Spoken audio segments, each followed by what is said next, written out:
नमस्कार, मैं गौरव भारद्वाज आप सभी लोगों का स्वागत करता हूं पीआरसीसीएस के इस प्लेटफॉर्म पे। तो आज मैं आपको मैथ्स का डोमेन पेपर सीयूटी के लिए लेके आया हूं। और जैसे कि हमने पिछला क्लास में देखा था वन वन और ऑन टू फंक्शन के बारे में, तो आज जो हम जानेंगे वह जानेंगे इनवर्स फंक्शन के बारे में। ध्यान रखिएगा, पिछला क्लास ही ये क्लास कोरिलेट है, इसका हम प्रैक्टिस सेशन भी लेंगे, बस आप धैर्य बनाए रखिए। सबसे पहले आपको पढ़ना कैसे ये सबसे इंपॉर्टेंट है, तो आप प्रॉपर ढंग से नोट्स बनाइएगा और नोट्स को अच्छे ढंग से लिखिएगा, ठीक है। चलिए, और जहां भी दिक्कत हो आपको पूछना है। आ जाओ। तो आज हम पढ़ने वाले हैं इनवर्स फंक्शन।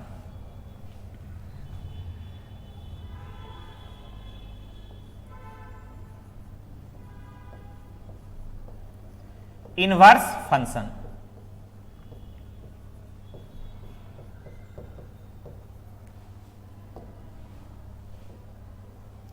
अगर हम इनवर्स फंक्शन की बात करें तो ये इनवर्स फंक्शन होता क्या है। देखो, सबसे पहला चीज आइए हम थोड़ा फंक्शन के बारे में यहां पे समझते हैं कि आखिर फंक्शन होता क्या है। तो हमने फंक्शन को आपको बताया भी था, एक बार हम वापस से समझते हैं कि ये फंक्शन होता क्या है। सर, अगर हम आपसे पूछेंगे कि आखिर ये फंक्शन क्या है, फंक्शन क्या है। फंक्शन एक रिलेशन है जो एक्स और वाई के बीच के संबंध को बताता है, अगर सही मायने में देखा जाए तो। जैसे अगर हमें 1x के बदले 1y मिले तो वह फंक्शन होता है। अगर हमें 1x के बदले 1y मिले तो क्या होता है, फंक्शन होता है। यानी अगर हमें अलग अलग x के बदले अलग अलग y मिलता है तो वह फंक्शन कहलाता है। दूसरा, अगर हमें अलग अलग x के बदले सेम y मिलता है तो भी वो फंक्शन होता है।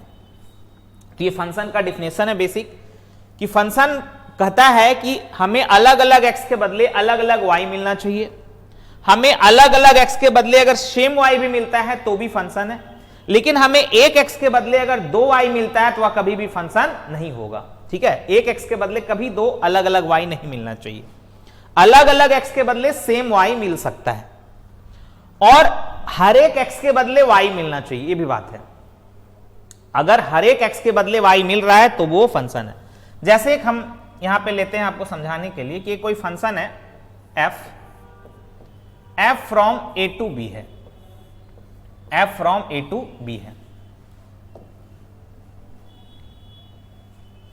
अगर हम बात करें a में, तो a में जो एलिमेंट हमारे हैं वह है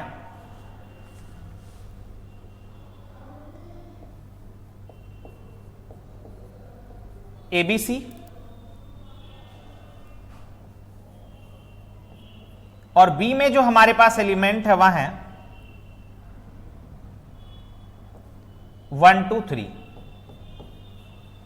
और हम यहां पे एक फंक्शन लिख रहे हैं f बराबर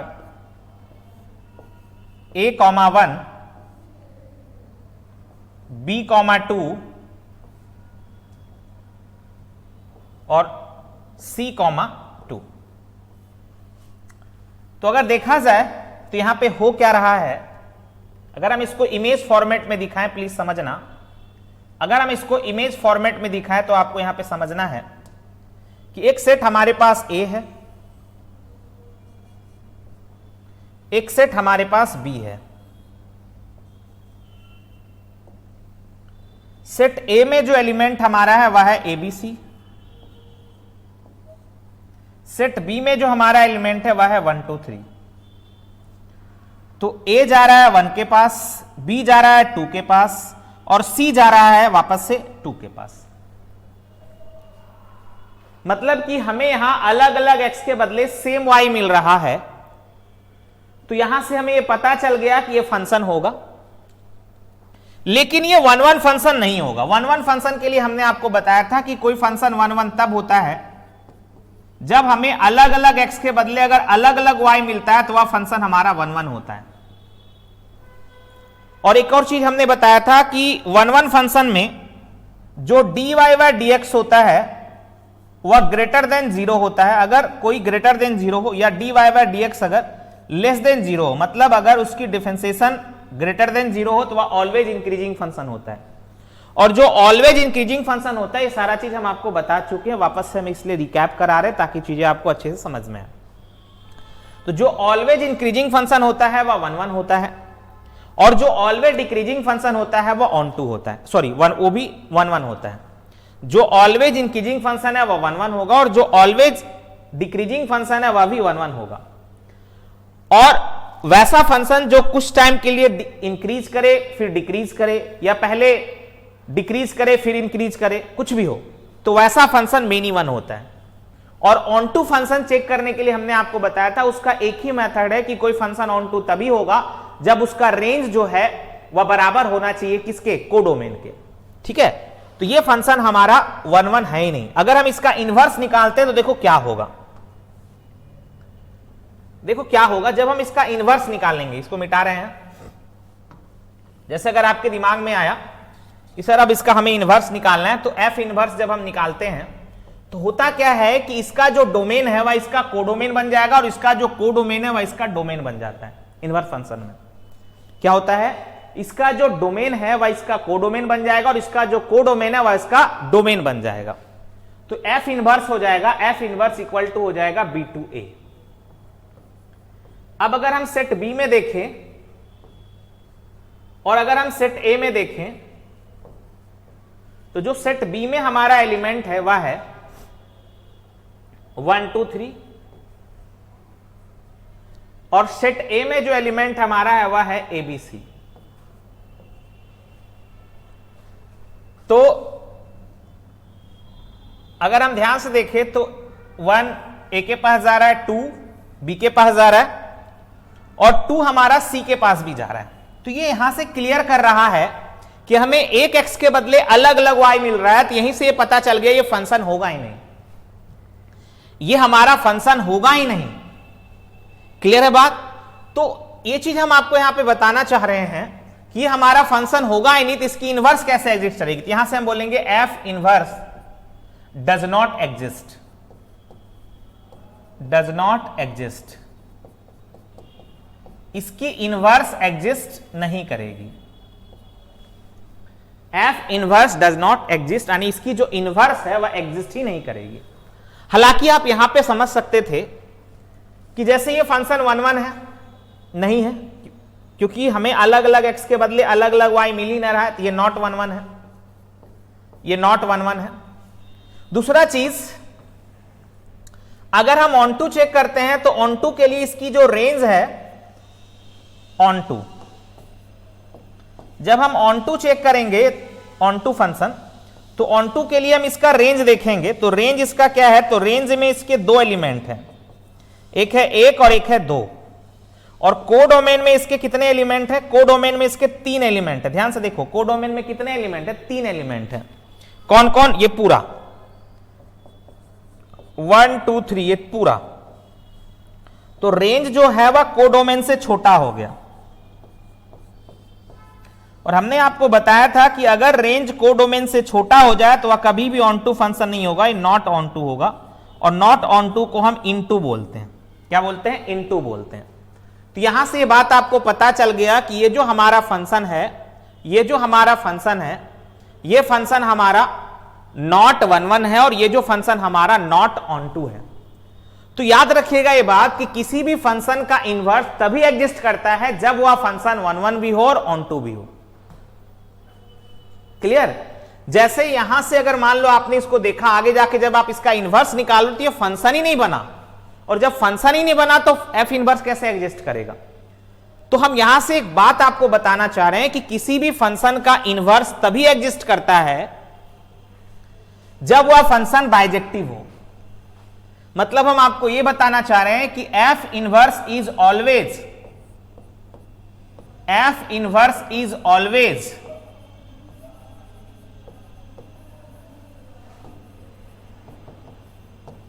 बाइजेक्टिव, यानी किसी भी फंक्शन का इनवर्स तभी एग्जिस्ट करता है जब वह फंक्शन बाइजेक्टिव होता है। F inverse is always bijective. ठीक है, एफ इनवर्स इज ऑलवेज क्या, बाइजेक्टिव। किसी भी फंक्शन का इनवर्स तभी एग्जिस्ट करेगा जब वह फंक्शन क्या होगा, बाइजेक्टिव होगा। जैसे और एग्जांपल हम यहां पे लेते हैं, जैसे हमने एक सेट ए लिया, F from A to B है। हमने सेट ए लिया, सेट ए में जो हमारा एलिमेंट है वह है ए बी सी डी, और सेट बी में जो हमारा एलिमेंट है वह है 1 2 3। अब जैसे अगर हम यहां पे बनाएं फंक्शन, तो ये फंक्शन हमारा है A1 B2 C3, ये हमारा फंक्शन है। अगर हम इसको इमेज फॉर्मेट में देखें, प्लीज समझना बात को, एक एक चीज को, अगर हम इसको इमेज फॉर्मेट में देखें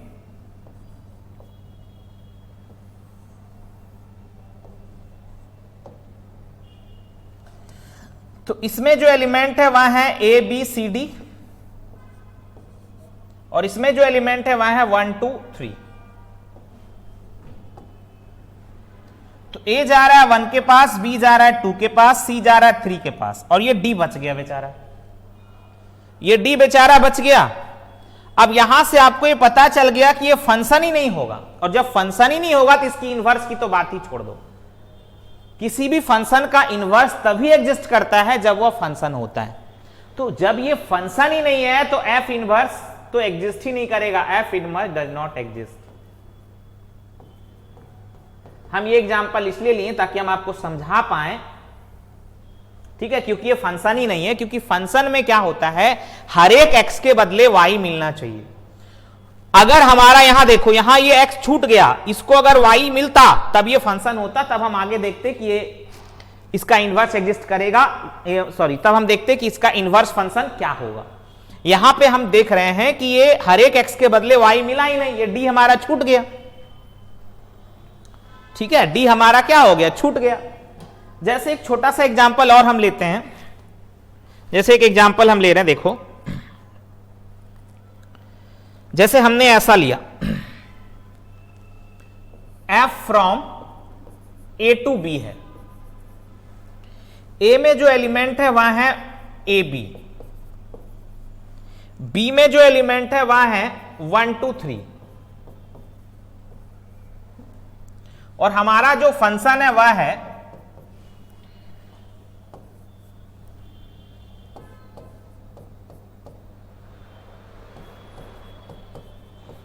ये हमारा फंक्शन है। अब आपको यहां पे निकालना है, जो निकालते हैं, देखो ध्यान से, जैसे अगर हम इसका निकालें तो हमारा जो सेट ए है और जो हमारा सेट बी है, सेट ए में जो एलिमेंट है वह है ए बी, और सेट बी में जो एलिमेंट है वह है 1 2 3। ए जा रहा है 1 के पास, प्लीज समझना, बी जा रहा है 2 के पास, तो हमें हर एक एक्स के बदले वाई मिल रहा है, भले इसमें वाई छूट गया उससे कोई दिक्कत नहीं है, ये फंक्शन है। दूसरा चीज, क्या ये 1 1 है तो हमें अलग अलग एक्स के बदले अलग अलग वाई मिल रहा है, तो ये फंक्शन तो 1 1 होगा, लेकिन ऑन टू भी होना पड़ेगा। ऑन टू के लिए इसकी जो रेंज है, अगर हम रेंज की बात करें तो इसके रेंज में केवल 1 और 2 कवर हुआ है, और इसकी अगर हम कोडोमेन की बात करें तो इसके कोडोमेन में 1 2 3 ये 3 एलिमेंट है। मतलब अगर ध्यान से देखोगे तो इसकी जो रेंज है वह छोटा हो गया किससे, कोडोमेन से, रेंज छोटा हो गया कोडोमेन से। और अगर रेंज कोडोमेन से छोटा हो गया तो ऐसा फंक्शन जो है वह ऑन टू होगा ही नहीं, ये नॉट ऑन टू होगा। और हमने भी बताया किसी भी फंक्शन का इनवर्स तभी एग्जिस्ट करेगा जब वह फंक्शन क्या होगा, बाइजेक्टिव होगा, यानी उसको 1 1 भी होना होगा और उसको ऑन टू भी होना होगा, तो इनवर्स ही नहीं एग्जिस्ट करेगा। अगर मान लो सपोज ऐसा देखो, अगर आप इसको प्रैक्टिकली देखना चाहते हो तो जब हम इसका इनवर्स फंक्शन निकालेंगे तो ये बदल जाएगा, एफ इनवर्स हो जाएगा b to a। जैसे भी हमने देखा था ना, जब कभी भी आप इनवर्स निकालते हो तो क्या होता है, ये चेंज हो जाता है, इसका डोमेन उसका कोडोमेन हो जाएगा, उसका कोडोमेन इसका डोमेन बन जाएगा। और जब हम यहां पे देखेंगे तो देखो क्या होगा, बी में एलिमेंट है 1 2 3, ए में एलिमेंट है ए बी, तो ए जा रहा है 1 के पास, अगर हम इसका निकालें, और ये 2 जा रहा है बी के पास, तो यहां पे देखो हर एक x के बदले y मिल ही नहीं रहा। यहीं से पता चल गया कि ये फंक्शन ही नहीं एग्जिस्ट करेगा। जब फंक्शन ही एग्जिस्ट नहीं करेगा तो इनवर्स कैसे एग्जिस्ट कर सकता है। तो ये चीज हम यहां से ही पता कर सकते हैं कि f inverse is not exist, is does not exist. क्यों एग्जिस्ट नहीं करेगा? इसलिए एग्जिस्ट नहीं करेगा क्योंकि ये फंक्शन बाइजेक्टिव नहीं है। क्लियर है बात? अब एक एग्जांपल लेते हैं जो बाइजेक्टिव होगा। चलिए देखें, थोड़ा सा देखिए यहां पे। जैसे हमने एक एग्जांपल ले लिया कि हमारे पास सेट ए है, f from A to B है, f from A to B है। ध्यान से देखना, ए में जो हमारा एलिमेंट है वह है 1 2 3, या एबीसी ही ले लो, और बी में जो हमारा एलिमेंट है वह है 1 2 3। एफ बराबर है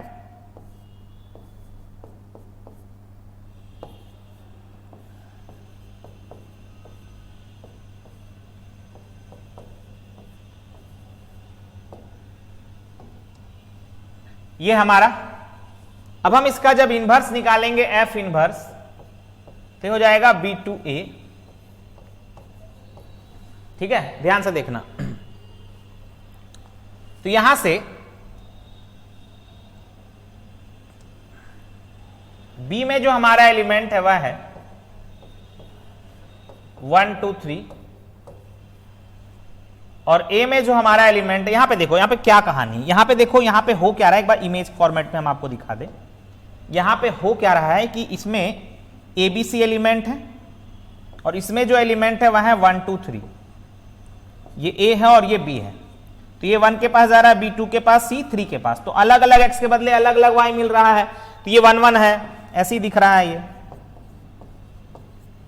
दूसरा, ये ऑन टू भी होगा, क्योंकि इसकी अगर रेंज का बात करें तो इसके रेंज में 3 एलिमेंट है 1 2 3, और इसके कोडोमेन में भी 3 एलिमेंट है 1 2 3, तो रेंज जो है वह कोडोमेन के बराबर हो गया। और अगर रेंज कोडोमेन के बराबर होता है तो ऐसा फंक्शन जो होता है वह ऑन टू होता है। तो ऐसा फंक्शन यहां से पता चल गया, ये हमारा बाइजेक्टिव फंक्शन है। और जब बाइजेक्टिव फंक्शन है तो इसकी इनवर्स एग्जिस्ट करेगी, और जब हम इसका इनवर्स फंक्शन निकालेंगे तो यहीं से पलट देंगे, ये 1 कॉमा ए हो जाएगा, 2 कॉमा बी हो जाएगा, 3 कॉमा सी हो जाएगा। इतना करने का जरूरत नहीं है। चूंकि अभी हम चीजों को समझा रहे हैं तो यहां पे हम आपको थोड़ा डिटेल में करके दिखाते हैं चीजों को। और ए में जो एलिमेंट हमारा है वह है ए बी सी। अब यहां से खुद देखो, जब हम इसका इनवर्स निकालेंगे, क्योंकि इनवर्स निकलेगा, इनवर्स एग्जिस्ट करेगा, क्योंकि ये फंक्शन हमारा बाइजेक्टिव है। तो सेट बी में जो एलिमेंट है वह है 1 2 3, सेट ए में जो एलिमेंट है वह है ए बी सी। अब यहां से देखोगे तो 1 जा रहा है ए के पास, 2 जा रहा है बी के पास, और 3 जा रहा है सी के पास। ठीक है, तो ये हमें पता चल गया कि ये अलग अलग एक्स के बदले अलग अलग वाई भी मिल रहा है, यहां पे इनवर्स भी एग्जिस्ट कर गया और ये फंक्शन भी है। अब कोई दिक्कत नहीं, क्योंकि इनवर्स फंक्शन ऑलवेज बाइजेक्टिव। अब हम इसका जब इनवर्स निकालेंगे एफ इनवर्स, तो एफ इनवर्स बराबर हो जाएगा, ये पलट जाएगा, ये हो जाएगा 1 कॉमा ए, 2 कॉमा बी, और 3 कॉमा क्या हो जाएगा सी। ये हमारा इनवर्स फंक्शन होगा, ये हमारा इनवर्स फंक्शन होगा। ठीक है, लिख लीजिए इसको, अच्छे से लिखिएगा। देखो, किसी भी फंक्शन का इनवर्स तभी एग्जिस्ट करता है जब वह फंक्शन बाइजेक्टिव होता है। अब हम कुछ सवालों के द्वारा सवालों को दिखा रहे हैं, क्वेश्चन को दिखाते हैं कि हम सवाल आपके पेपर में कैसा पूछा जाएगा। आपके पास 4 ऑप्शन होंगे, ठीक है, ये बात भी ध्यान रखिएगा। हम जब प्रैक्टिस सेशन लेके आएंगे तो वहां पे हम आपको ऑप्शन भी बताएंगे। अब यहां पे जो हम हालांकि अभी जो हम आपको पढ़ा रहे हैं वह पढ़ा रहे हैं कॉन्सेप्ट विथ क्वेश्चन, कॉन्सेप्ट कर रहे हैं फिर क्वेश्चन कर रहे हैं। ठीक है, चलिए आगे बढ़े, इजाजत है? बिल्कुल बिल्कुल इजाजत है। चलिए तो आगे बढ़ते हैं और कुछ सवाल लेते हैं। अब हम सवाल हमारा है if f from a to b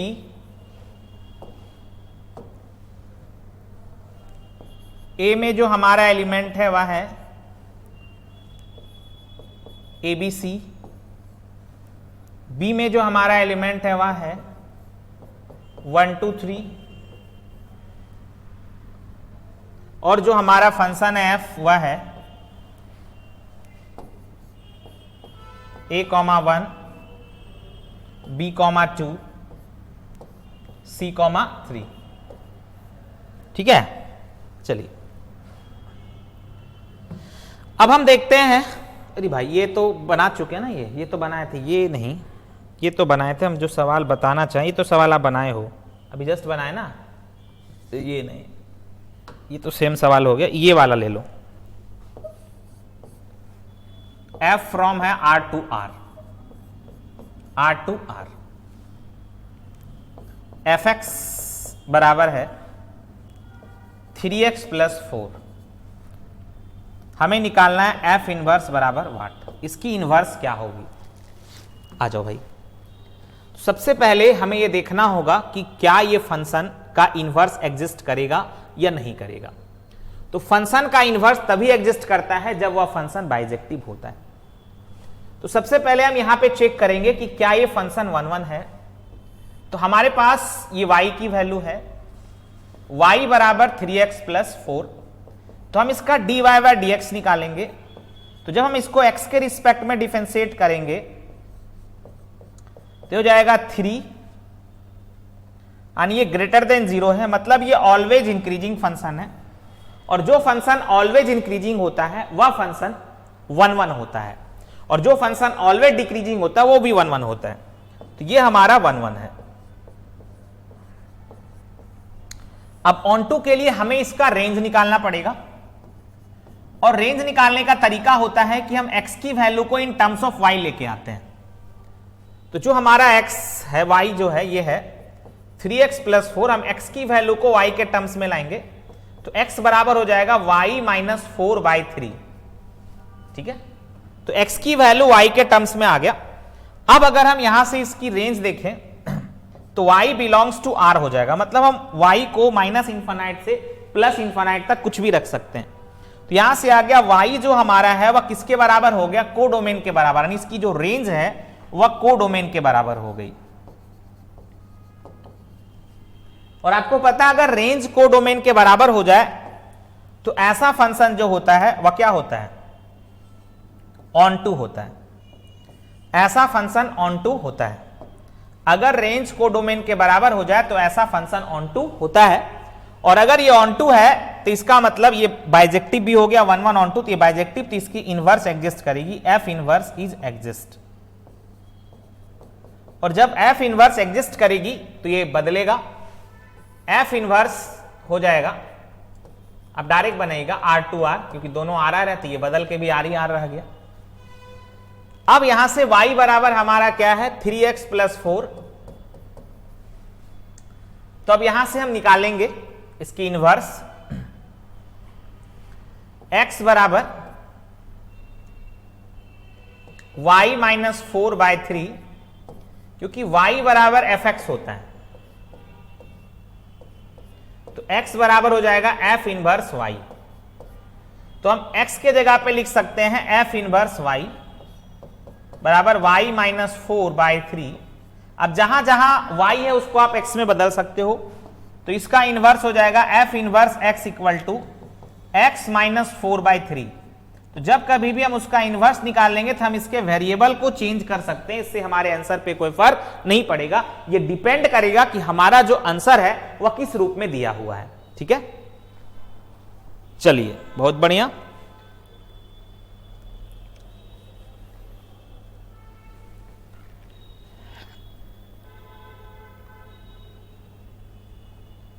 ठीक है।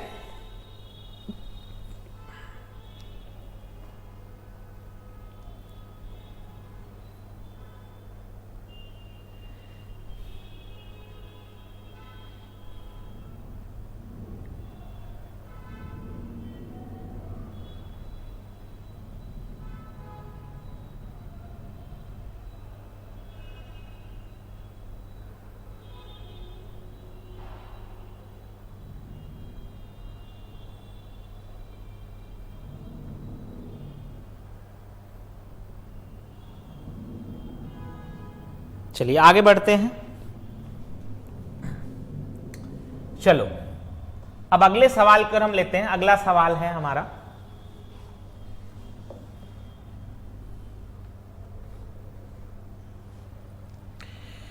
अगला क्वेश्चन है,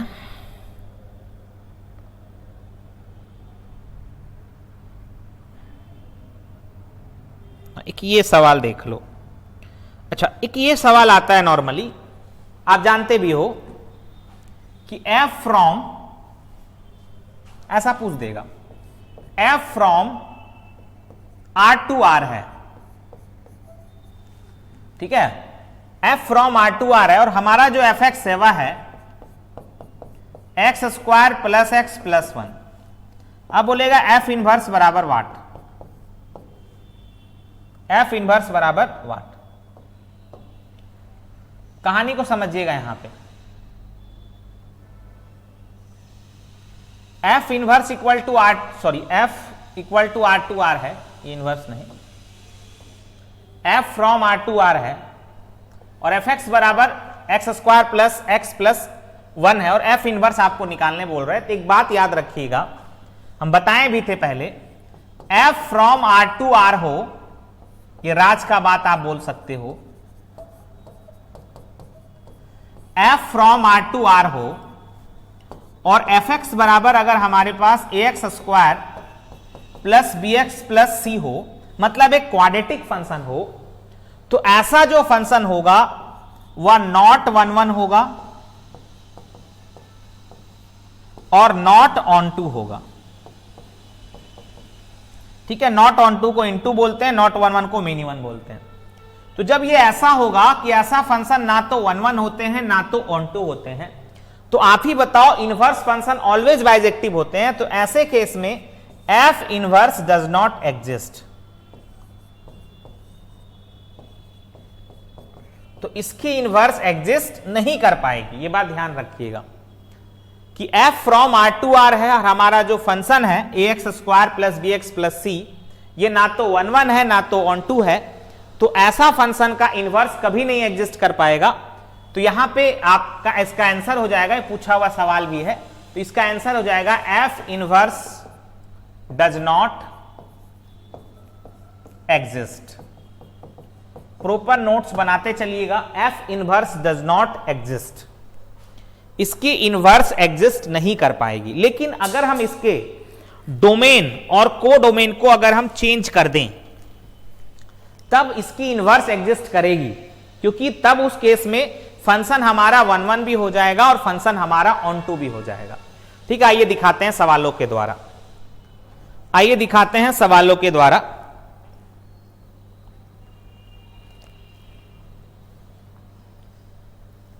ठीक है, चलिए क्वेश्चन देखिए, अगर हम इसके डोमेन और कोडोमेन को चेंज कर दें, जैसे अगर हम ऐसा ले लें,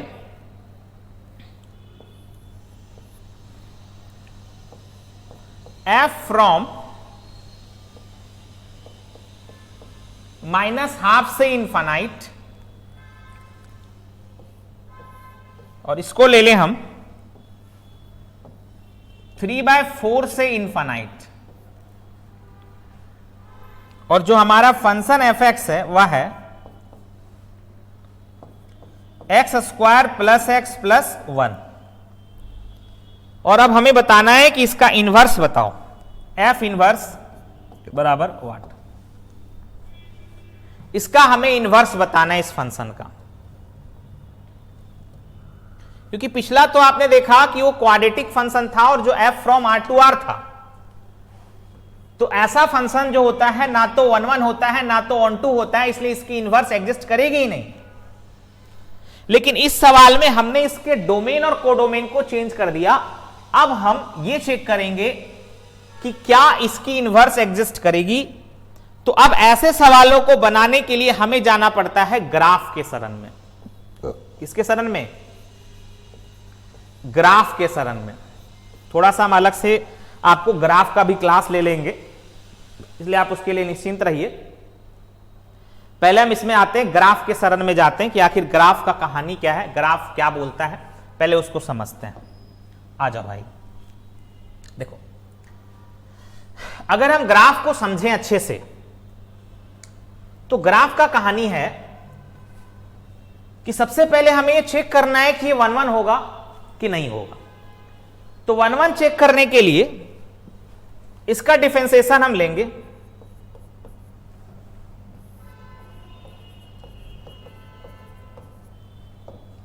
तो यहां पे जो y की वैल्यू है वह है x square plus x plus 1। तो जब हम इसका dy बाय dx निकालेंगे तो हो जाएगा 2x प्लस 1। और अगर हम यहां पे x को पॉजिटिव लें तो dy बाय dx की वैल्यू ग्रेटर देन 0 होगी। अगर हम x को यहां पे नेगेटिव लें तो dy बाय dx की वैल्यू लेस देन 0 होगी। क्या गलत बोल रहे हैं?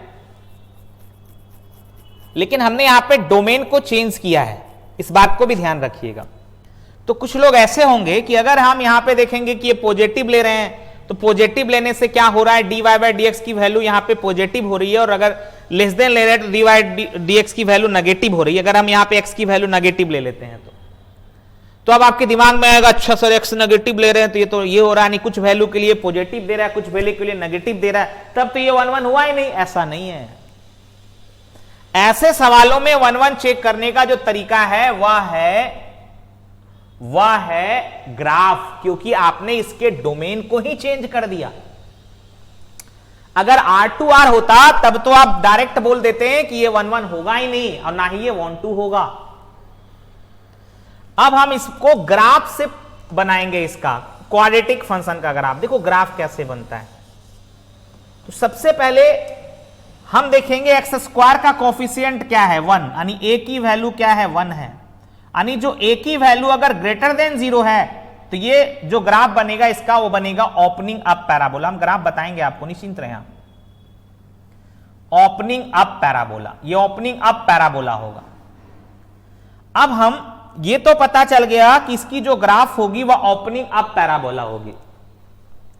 अब यहां पे सबसे इंटरेस्टिंग है कि ग्राफ तो ओपनिंग अप पैराबोला होगी, लेकिन इसका वर्टेक्स क्या होगा ग्राफ का। ये जो पैराबोला है वह किस वर्टेक्स से ऊपर उठेगा। अच्छा सवाल है भाई, बेहतरीन सवाल है। ये आएगा तो सेम टू सेम सवाल आ जाएगा, याद रखिएगा। तो अब हम यहां पे देखेंगे कि इसका वर्टेक्स क्या होगा। तो इसका वर्टेक्स निकालने के लिए हम क्या करते हैं कि इसका डिफरेंशिएशन करते हैं, यानी dy बाय dx निकालते हैं। तो ये हो जाएगा 2x प्लस 1, और इसको हम 0 के बराबर करेंगे। तो 2x प्लस 1 को जैसे हम 0 के बराबर करेंगे तो x की वैल्यू जो आ जाएगी वह -12 आ जाएगी। हमें एक पॉइंट वर्टेक्स का मिल गया। अब इस x के जगह पे इसका मान रख के हम y का मान निकाल देंगे। तो यहां से आ जाएगा -12 का स्क्वायर 1/4 प्लस का 1/4 -1/2 और प्लस का 1। यहां से जब आप एलसीएम लोगे तो ये आएगा 4, और यहां से जब आप करोगे तो आ जाएगा 1, और ये आ जाएगा -2, ठीक है। और ये आ जाएगा आपका प्लस का 4, ये 4 और एक क्या हो गया 5, 5 में से 2 गया तो क्या हो जाएगा 3/4। मतलब हमने इसका वर्टेक्स निकाल दिया। इसका जो वर्टेक्स होगा वह होगा -12। इसका जो वर्टेक्स आपने देखा, इसका जो वर्टेक्स आपका निकल के आएगा वह आएगा -12, मतलब ऐसा वर्टेक्स इसका निकलेगा। इसका वर्टेक्स जो निकलेगा वह ऐसा निकलेगा।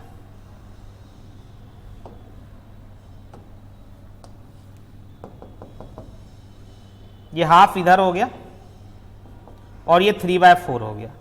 मतलब ये वाला इसका वर्टेक्स है, इसकी जो वर्टेक्स आ गई वह आ गई -½ से 3/4। ये इसकी वर्टेक्स, ठीक है, ये इसकी क्या है, वर्टेक्स है। तो ये इसकी वर्टेक्स आ गई -½ और 3/4, ठीक है, ये वर्टेक्स आ गई। अब आपसे बोल रहा है कि हमें जो पार्ट चाहिए, डोमेन जो चाहिए, वो -½ से इनफाइनाइट चाहिए। मतलब हमें ग्राफ का केवल और केवल ये वाला हिस्सा चाहिए। हमें ग्राफ का केवल और केवल ये वाला हिस्सा चाहिए। यही ना है, -½ से इनफाइनाइट।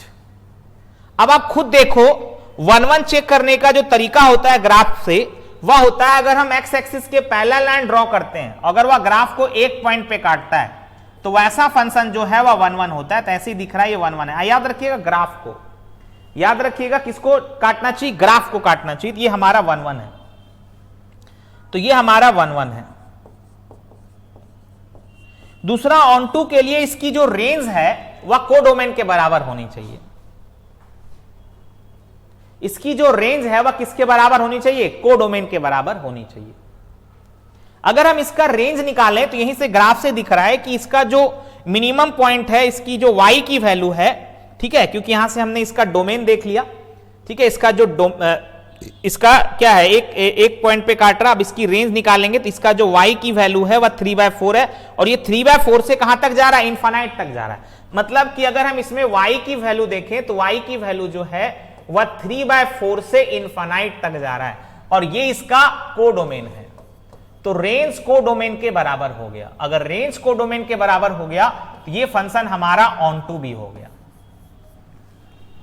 और अगर ये फंक्शन हमारा ऑन2 हो गया तो ये 1-1 भी हो गया, ऑन2 भी हो गया। तो यहां से आपको पता चला एफ इनवर्स इज एग्जिस्ट।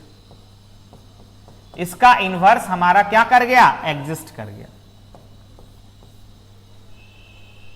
क्योंकि बाइजेक्टिव फंक्शन का इनवर्स एग्जिस्ट करता है, और जब इनवर्स एग्जिस्ट कर गया तो इसका जो डोमेन है वह इसका कोडोमेन बन जाएगा, और इसका जो कोडोमेन है वह इसका डोमेन बन जाएगा। ध्यान से देखिए कैसे, यानी यहां से हो जाएगा F inverse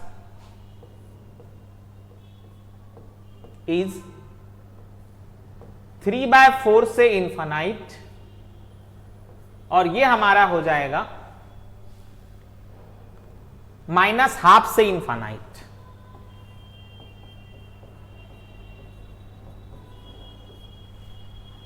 F inverse exist करेगा, y की जो वैल्यू है वह है x² + x + 1। अब हम यहां पे इस सब को उधर लेके जाएंगे, क्योंकि x हमको इनवर्स फंक्शन चाहिए, तो यहां से हम लेके आएंगे, y को भी उधर लेके चले गए, तो x² + x + 1, और ये y उधर गया तो -y, और ये हो गया बराबर 0। क्योंकि अब हम इसको x की वैल्यू को y के टर्म्स में लाएंगे, क्योंकि इनवर्स फंक्शन में क्या होता है, y बराबर अगर हमारा fx है तो x बराबर हमारा होता है f इनवर्स y। x बराबर क्या होगा, f इनवर्स y, ठीक है। तो अब हम यहां पे लेके करते हैं, आइए x बराबर निकालते हैं क्वाड्रेटिक से। x बराबर -b ±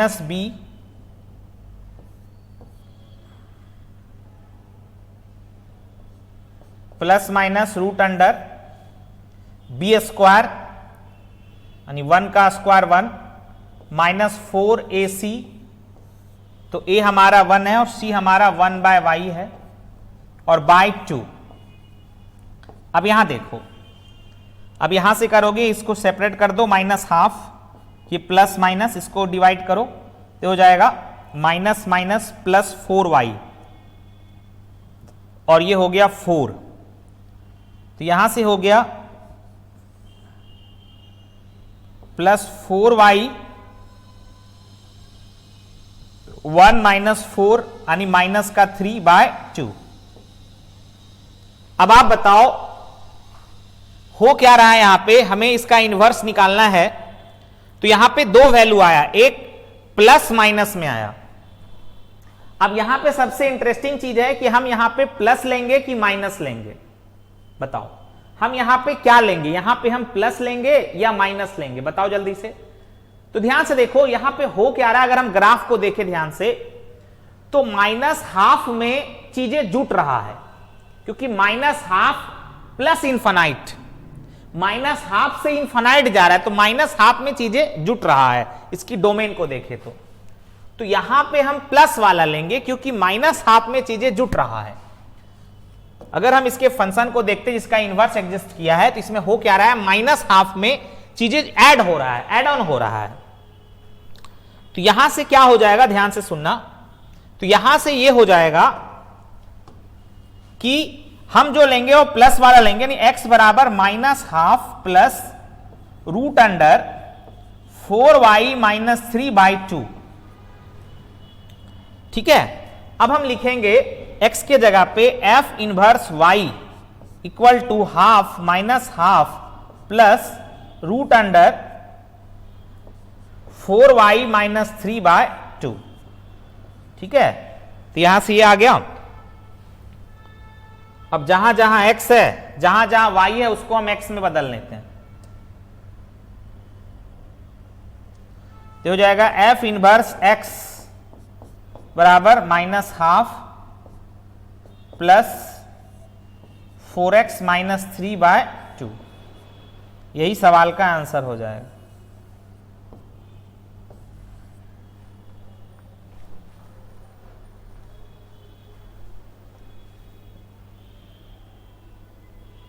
कोई दिक्कत नहीं, क्लियर है कॉन्सेप्ट।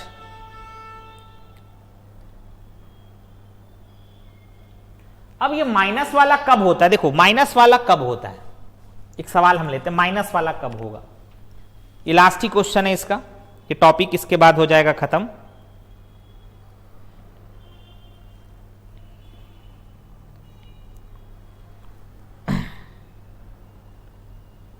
यहां पे हम स्टेप को गाइड किए हैं, यहां पे समझ जाइएगा आप। जैसे ये क्या हुआ, ये माइनस माइनस 4y हुआ, और ये -4 और +1 ये -3 होगा। ठीक है, हम यहां पे इसको सॉल्व कर सकते थे, हमने सोचा आप थोड़ा तो इतना समझदार बन चुके हो, कोई बात नहीं, हम कर भी देते हैं। 1 और ये हो गया -4 माइनस माइनस प्लस 4y और इस पूरे का /2 है, तो यहां से आपका आ गया -1 plus minus root under 4y minus 3 और बाय क्या 2।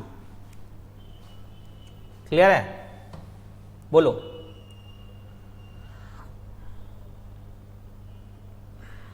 ठीक है, तो वही चीज हम यहां पे लिखे हुए हैं, प्लस वाला हम लेंगे यहां पे क्योंकि माइनस हाफ में चीजें ऐड हो रहा है। अगर हम इसी सवाल को ऐसे पूछें आपसे, जैसा हमारे पास क्वेश्चन है, f फ्रॉम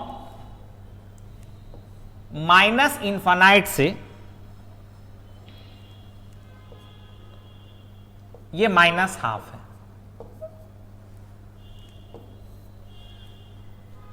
और ये हमारा है 3/4 से इनफाइनाइट। ठीक है, ध्यान से सुनना, 3/4 से क्या है, इनफाइनाइट।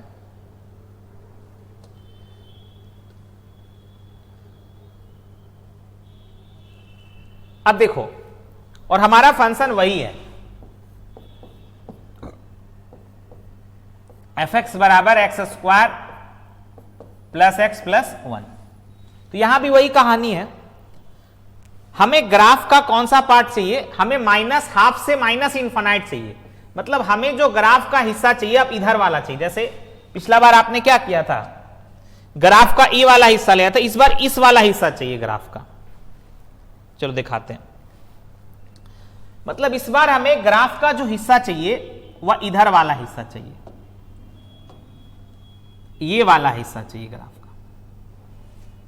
ठीक है, यहां से देखोगे तो ये हमारा माइनस हाफ है, हाफ डिस्टेंस है, और ये हमारा 3/4 है, तो माइनस हाफ से ये माइनस इनफाइनाइट, और यहां से दिख रहा है ये 1 1 है, क्योंकि अगर हम एक्स एक्सिस के पैरेलल लाइन ड्रॉ करते हैं तो ग्राफ को एक ही पॉइंट पे काटता है, ये 1 1 है।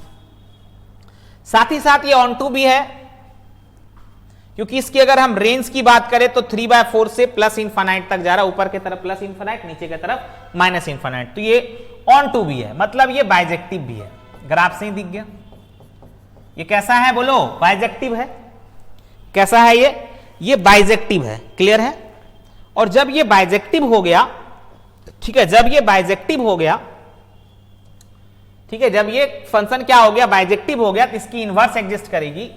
तो हम यहां से लिखेंगे एफ इनवर्स इज 3/4 से इनफाइनाइट और इधर माइनस इनफाइनाइट से माइनस हाफ। अब इस बार हमें क्या करना है? इस बार हमें माइनस वाला हिस्सा चाहिए, क्योंकि माइनस में कोई चीजें क्या हो रही है? घट रही है। तो यहां पे जो आप निकाले थे ना, आप ऐसे निकालोगे तो उसमें से आपको यहां पे जो प्लस वाला आप लिए, वहां पे आपको माइनस वाला लेना होगा। यानी हमारा जो y होगा, x जो आप निकाले हो, x जो हमारा होगा वह हो जाएगा x बराबर -½ माइनस रूट अंडर 4y - 3/2। ठीक है, यानी आप यहां पे x के जगह पे लिख सकते हो